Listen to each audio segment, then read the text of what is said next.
हाँ, तो Alto bye strategy part 3 में तुम्हारा स्वागत है। हमने पार्ट 2 कंप्लीट कर दिया। ये हमारा पार्ट 3 है, ठीक है। ये हमारा पार्ट 3 है। तो अब तक हमने जितना भी कुछ डिस्कशन कर लिया, अगर तुमने अब तक नहीं देखा तो पिछले 2 वीडियोस देख लो, वरना इस वीडियो से तुम्हें कुछ नहीं समझने आने वाला। यकीन मानो, क्योंकि इतना कुछ डिस्कशन हो चुका है कि जो पुराने 2 वीडियोस नहीं देखे उसके लिए ये समझ पाना बहुत मुश्किल है। और मेरे बस की बात नहीं है कि मैं फिर से एक बार पूरा का पूरा रिवीजन करवा दूं। फिर भी कोशिश करता हूं तुम्हारे खातिर, लेकिन बहुत सारे पॉइंट्स तुम चूकने वाले हो। रूल 1, हम ऑल्टो खरीदने के बारे में सोच रहे थे और इस मुद्दे पर हमारी डिस्कशन चल रहा था। हमने ऑल्टो की प्राइसिंग को देखा कि स्टैंडर्ड वर्जन में क्या है, एलएक्सआई में क्या है, वीएक्सआई में क्या है, फिर एलएक्सआई सीएनजी और वीएक्सआई सीएनजी में क्या है, और हाँ, यहाँ पर वीएक्सआई प्लस भी है, वो भी था। इसके अलावा हमने बात की कि क्या इनके माइलेज है। इसके अलावा हमने बात की कि सीएनजी का क्या माइलेज है। इसके बाद पेट्रोल का लगभग क्या प्राइस है और सीएनजी का क्या प्राइस है। अभी हमारी बातचीत चल रहा था बाइक पर, कि बाइक पे तुम्हें हर किलोमीटर के लिए 2 रुपए खर्च करना पड़ता है। वहीं पर अगर तुम सीएनजी पे आते हो, वीएक्सआई पे, तो तुम्हें लगभग 3 रुपए खर्च करना पड़ता है, तो 1 रुपए ज्यादा दे रहे हो। और इस 1 रुपए के बदले में तुम्हें क्या क्या मिला। लेकिन फिर टॉपिक आया कि मैं सीएनजी क्यों लूं। मैं वीएक्सआई प्लस, जो इसका टॉप मॉडल है, क्योंकि सीएनजी में टॉप मॉडल नहीं दिया जाता, वीएक्सआई प्लस ऑल्टो का टॉप मॉडल है जो 5 लाख में आता है, जो सीएनजी से 32,000 कम है। हाँ, वीएक्सआई सीएनजी 5,32,000 का है और वीएक्सआई प्लस पेट्रोल वो 5 लाख का है।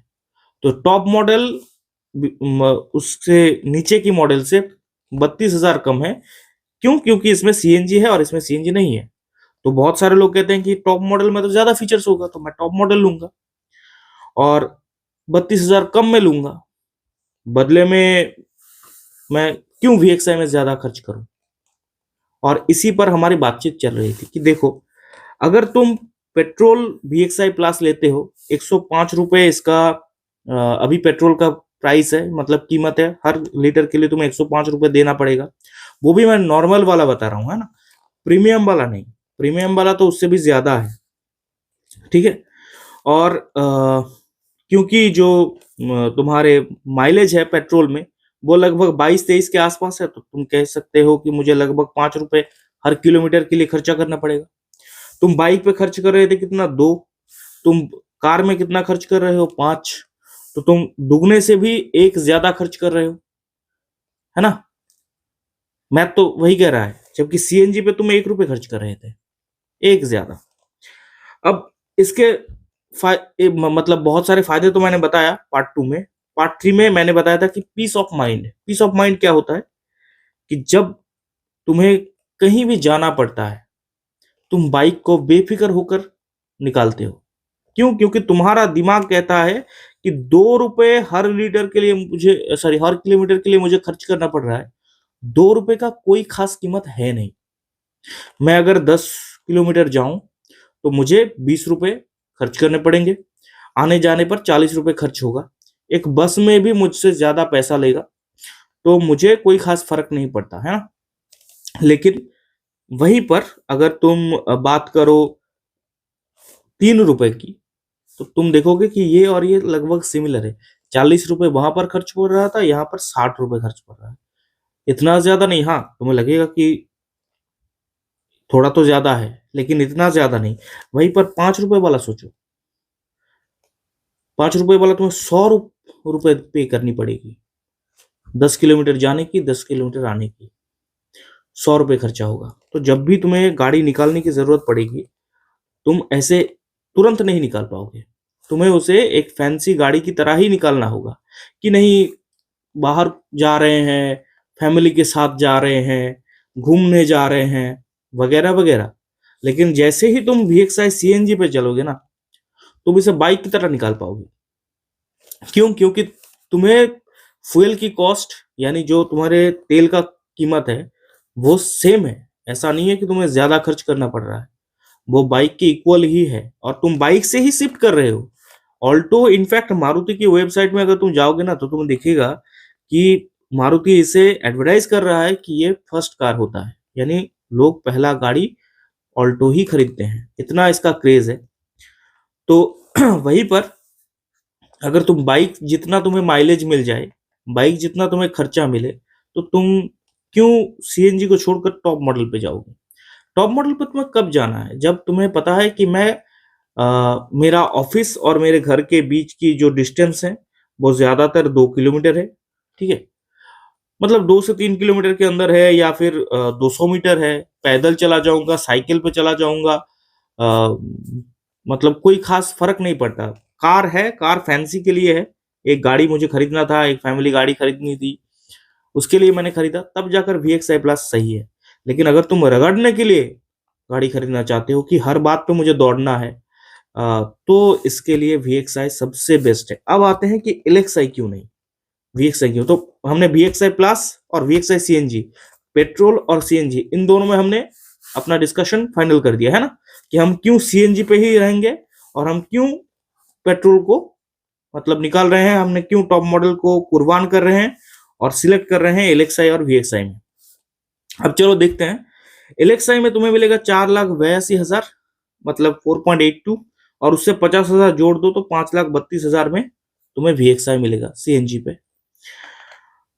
दोनों में ही तुम्हारी बूट स्पेस यानी पीछे का जो डिक्की है ना, गाड़ी के पीछे का जो डिक्की, वो तो खत्म हो गया, वो ना के बराबर हो गया, उसमें कुछ नहीं है अब।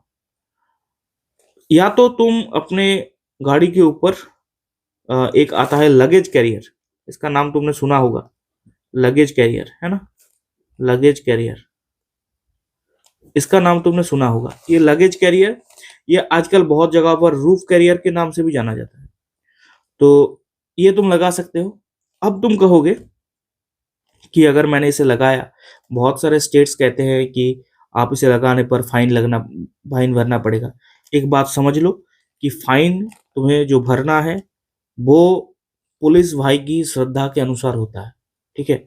उत्तर प्रदेश में एक व्यक्ति को, मैं मजाक नहीं कर रहा हूँ, मैं सीरियसली बता रहा हूँ, ये खबर आया है, ये खबर अखबारों में छपा है कि उत्तर प्रदेश में एक बेचारे व्यक्ति को इस वजह से उसका चालान काट दिया गया कि वो गाड़ी के अंदर हेलमेट नहीं पहना था।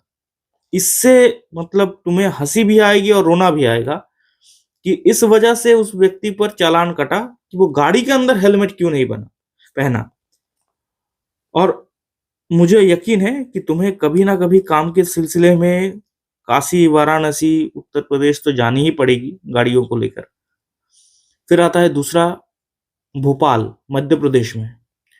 वहां पर सड़क चलते, राह चलते एक व्यक्ति को पुलिस ने चालान इसलिए भर दिया क्योंकि उसने हेलमेट नहीं पहना। हाँ, मतलब इस वाले में गाड़ी के अंदर हेलमेट क्यों नहीं पहना, इस वाले को सड़क पे चल रहा था, चलते चलते हेलमेट क्यों नहीं पहना, इसलिए उसे फाइन भर दो, मतलब चालान उसका कट गया।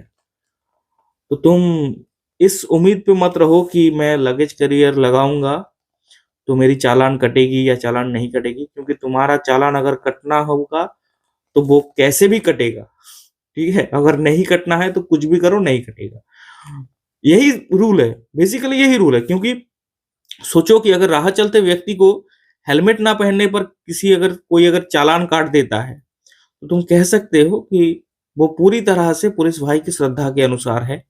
अगर काटना है तो कटेगा, नहीं कटना है तो नहीं कटेगा। मैं यहाँ की बात करूं, मेरे यहाँ अड़ोस पड़ोस में, तो तुम कह सकते हो कि यहाँ पर कोई दिक्कत नहीं होता।